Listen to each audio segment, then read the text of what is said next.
So what's the one thing, just one thing, that you think is the most significant thing you've done so far in these 100 days?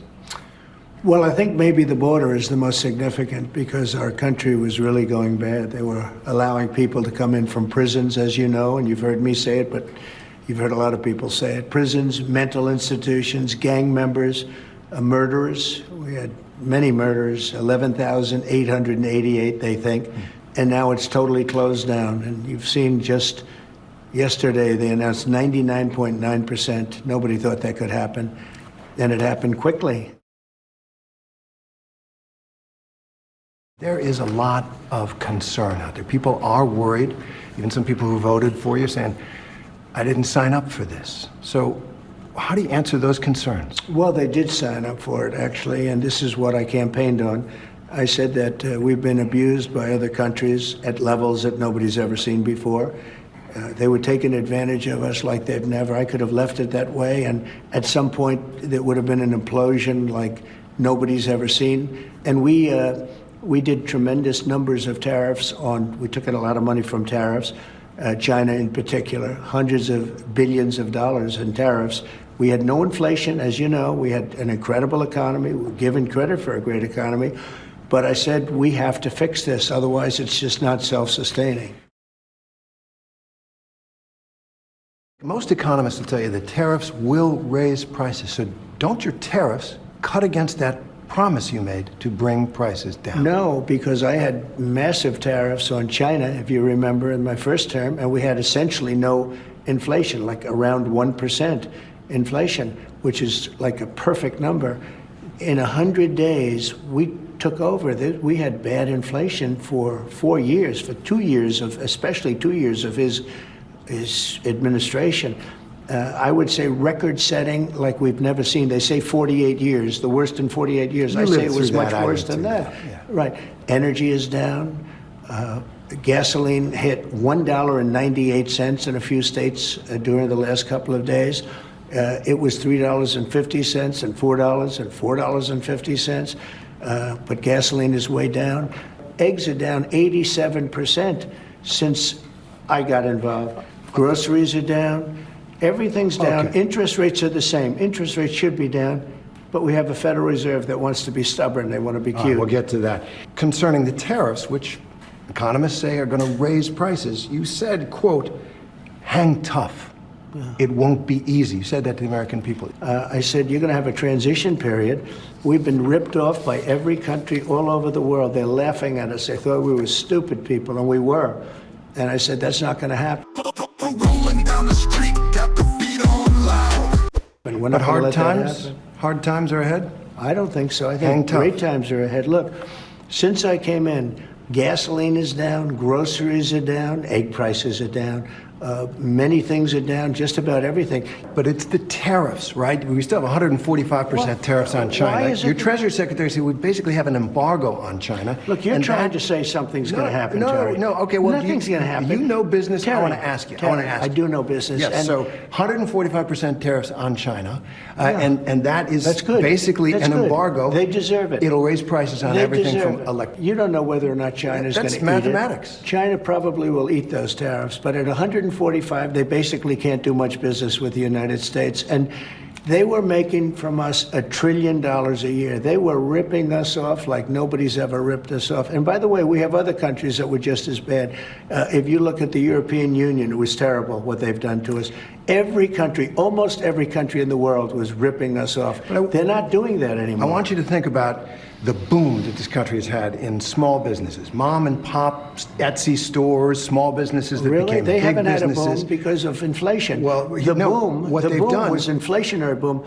The people were wiped out with inflation. I mean, you read the news, you do the business stuff, I assume. Now, a lot of them built those businesses on the trading model. Yeah, and they're going to make more money They now. sourced their products overseas, and now they're looking at an extinction event. I've been here. It's a disaster for them. I've been here for 3 months. I've taken a trade deficit down to a number that's very, very starting to get really good. I just got here. We had a country that it was not sustainable. What Biden did to this country between The open borders where criminals poured into our country, between every country in the world ripping us off on trade, it was not sustainable. We've got $7 to $8 trillion being invested in our country in 2 months. Biden didn't have that over a year. I mean, if you look at Biden, nobody was really investing in this country. Everybody was ripping off our country.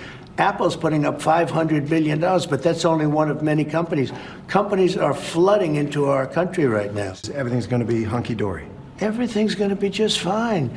It wouldn't have been if I didn't do this. I had a choice. I could leave it, have a nice, easy time, but I think ultimately you would have had an implosion.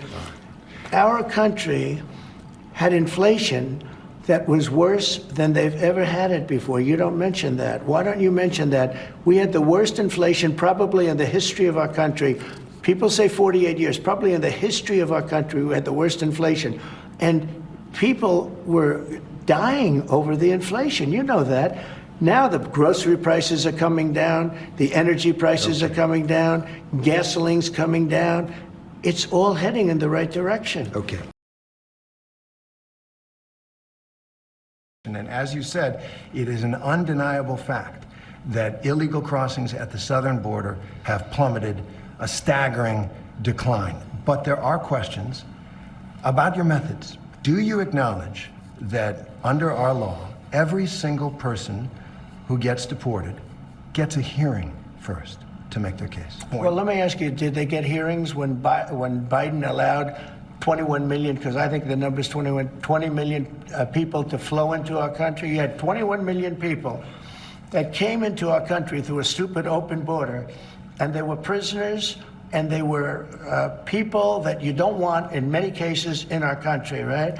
Now, but did we give them a hearing when they came in? Well, the law requires that every single person who is going to be deported gets a hearing first. Well, do you acknowledge that? I'll have to ask the lawyers about that. All I can say is this. If you're going to have 21 million people, and if we have to get a lot of them out because they're criminals, we're going to have to act fast. We can't. Do you think we can give 21 million trials? Let's say each trial takes 2 weeks. Is that what you want us to do? The law give is the law, sir. We have thousands of murderers that came in.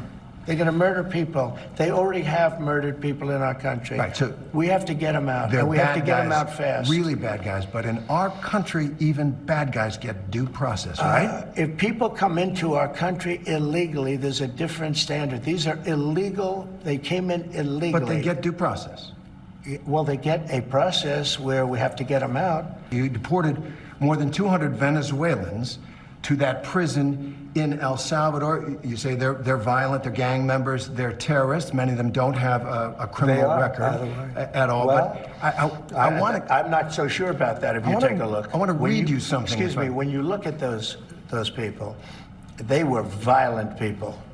Joe Rogan said this. Joe Rogan, one of the leading podcasters, Trump supporter, about the deportation of Venezuelans. He said, quote, rounding up gang members and shipping them to El Salvador with no due process, he said it was dangerous, and added, quote, we got to be careful that we don't become monsters while we're fighting monsters, while we're fighting monsters, while we're fighting monsters. We're doing something that has to be done. Joe Biden, and it's not him because I don't even think he knew what the hell was happening, but the people around him are vicious, and what they've done to the country is unbelievable. You mentioned Venezuela. The jails of Venezuela to be emptied into the United States. Do you know Venezuela crime is way down? Way, way down. You know why?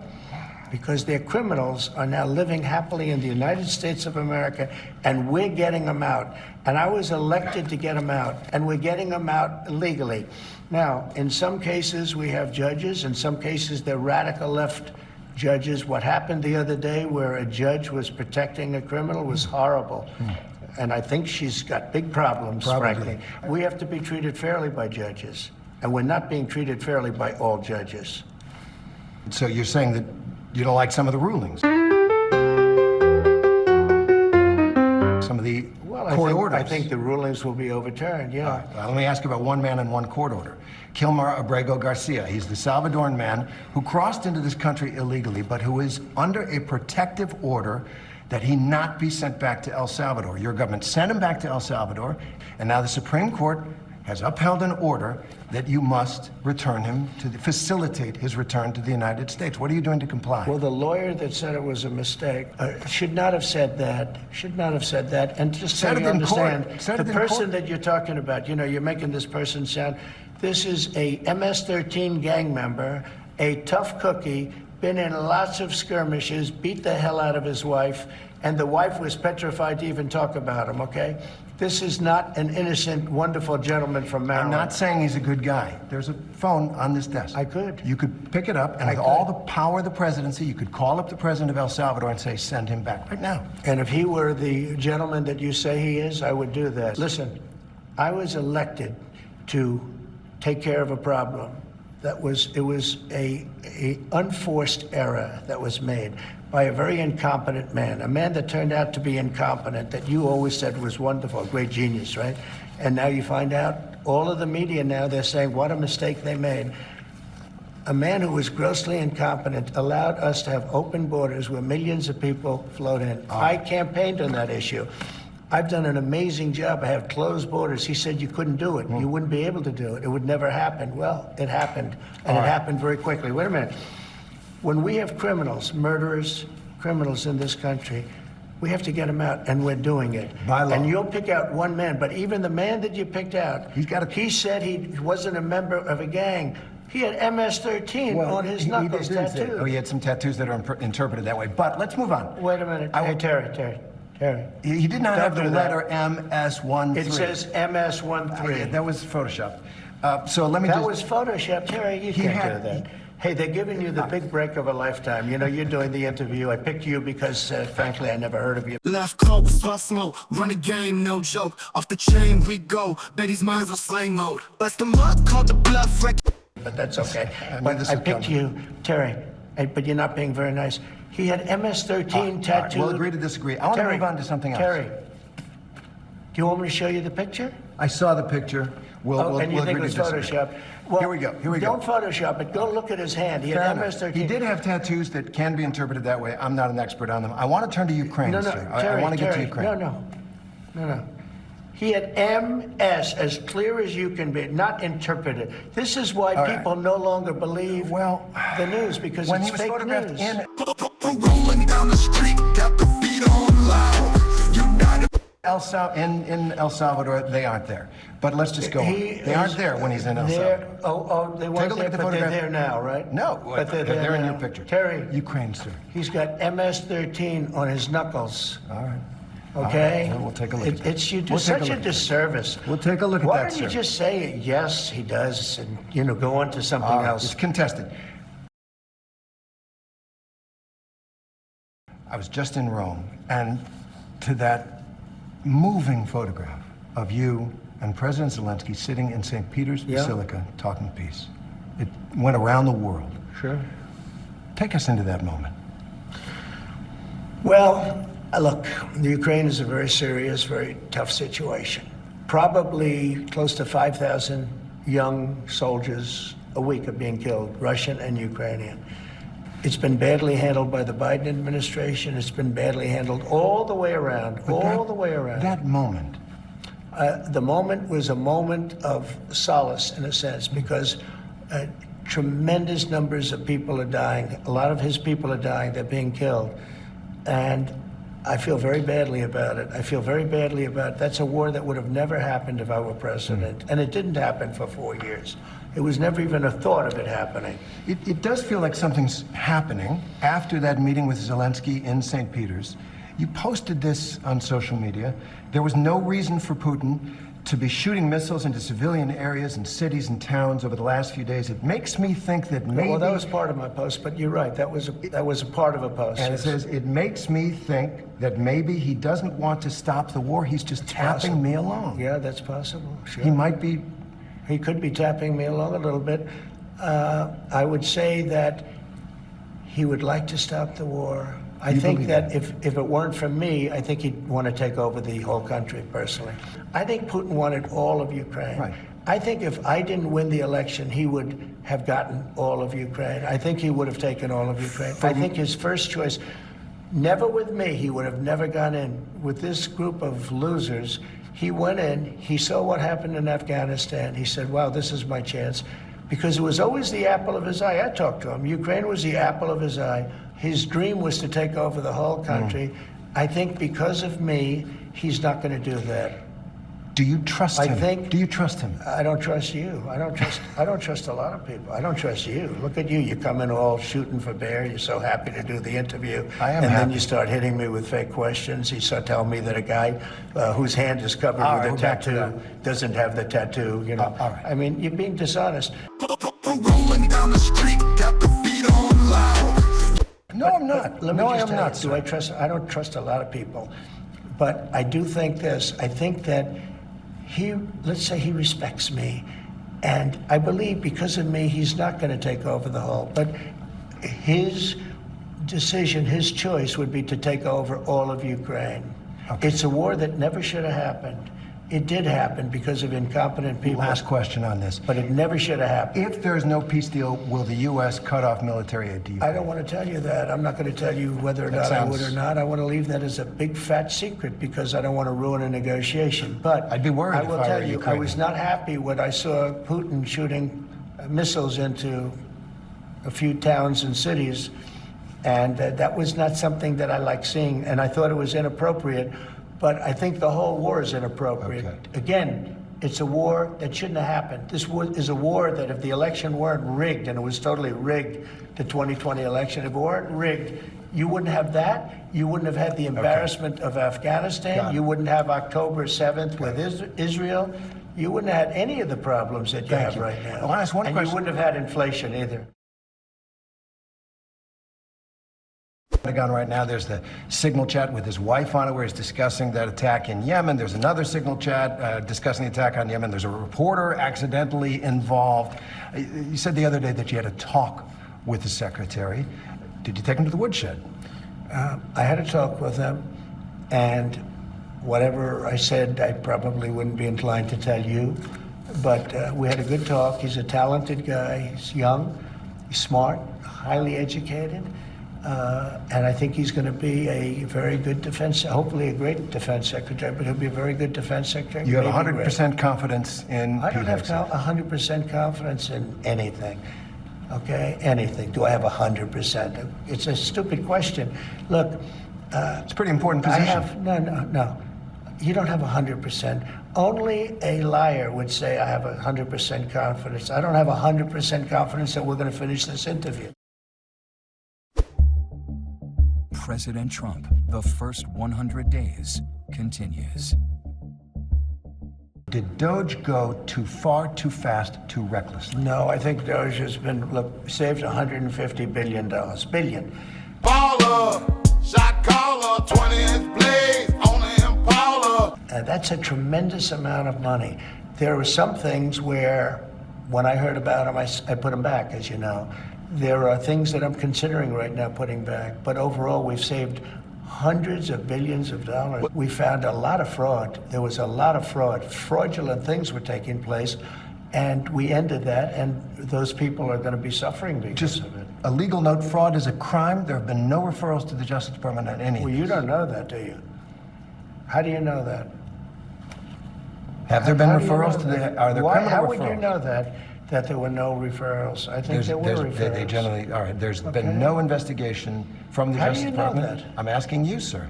No, you're not asking me. You made a statement. You're not Now I'm asking me. asking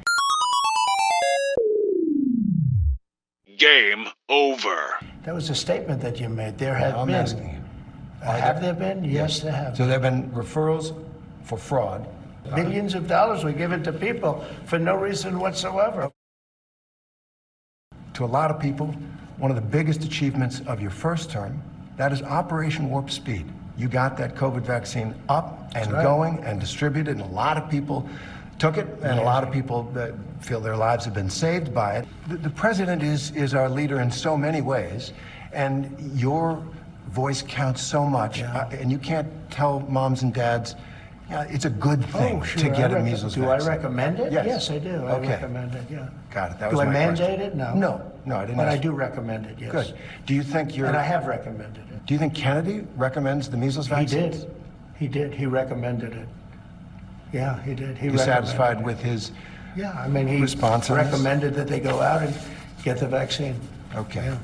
I want to talk a little bit about presidential power, the powers that you have in the presidency temporarily that the American people have given you. Now I'm friendly with those firms, but it's, you know, these are the most powerful firms in the world. And they just signed whatever I put in front of them. I've never seen anything like it. I'm actually surprised myself in a certain way. But they obviously felt they probably did something wrong. I guess that's why they signed. Are you using your powers as president to get personal revenge? There has never been a president in this country, in the history, that was persecuted like I was persecuted by really crooked people, dishonest, horrible people, and it's been proven. So when you say I'm treating people rough, I'm not treating people rough. I was treated worse than any president in the history of our country. And, you know, people figured, well, maybe that's it. Finally, we got, you know, he's leaving town. There goes the helicopter. And then I came back. And I came back because I have tremendous support. You know, when you win an election like I won it, and you will admit I won all 7 swing states, I won the popular vote, I won 2,750 districts compared to 500 districts. That's why the map is all red. And those people feel that I was treated unfairly. But does that give you the right to go after your political opponents with the powers of this office? I'm going after, all I'm doing, hey, so those are really the questions you should be asking. What do you think of the Autopen? Who wielded the Autopen? Because whoever that person was, think of it, whoever the person that wielded the Autopen, he was really the president of the United States. The justification for going after people you don't like. No. People that I think are dishonest. It's not that I don't even know most of them. They're people that I think are dishonest. These people made you angry. No, it's not anger. These are people that I think are very dishonest. I don't think they're worthy of being able to go into top secret information. I think that's fine. These are people that I don't think are worthy. That's my decision. It's not a question of anger. Okay. I understand you just had a phone call with a new Canadian premier, and Canadians, many of them, are really angry, furious about your talk about we're going to take over Canada, it's going to become the 51st state. There's been reputational The damage. country's doing great. Well, prices are down, not the tourism. Gasoline's down, energy's down, tourism is going to be way up. Wait till you see the numbers. The tourism is way up. Not now. Now Canada, tourism's doing very well. We're doing very well. We're doing very well. Wait till you see the real numbers come out in 6 months from now. Wait till you see the numbers. But do you think, I'm going to ask good. you, if I may, do you think the reputation of the United States has gone down under your presidency? No, I think it's gone way up, and I think we're a respected country again. We were laughed at all over the world. We had a president that couldn't walk up a flight of stairs, couldn't walk down a flight of stairs, couldn't walk across a stage without falling. We had a president that was grossly incompetent. You knew it, I knew it, and everybody knew it, but you guys didn't want to write it because you're fake news. Thank you. And by the way, ABC is one of the worst, I have to be honest with you. Thank you for the opinion, but more importantly, thank you for having us here. I have one more question. It's a big one. It's a question that you know a lot of people have out there. What do you say to people who are concerned you are seizing too much power and becoming an authoritarian president like we haven't had before? No, I would hate them to think that. I'm doing one thing. I'm making America great again. We have a country that was failing. We have a country that was laughed at all over the world. We had a leader that was grossly incompetent. He should have never been there. The election was rigged. He should have never been there. Our country suffered greatly, and now our country's coming back like nobody can believe. I have editorials just today where they're saying they've never seen anything like it. They love it. Our country's coming back, and we're respected again. Left coast, hustle, run a game, no joke. Off the chain we go. Mr. President, thank you. Thank you, Terry, very much.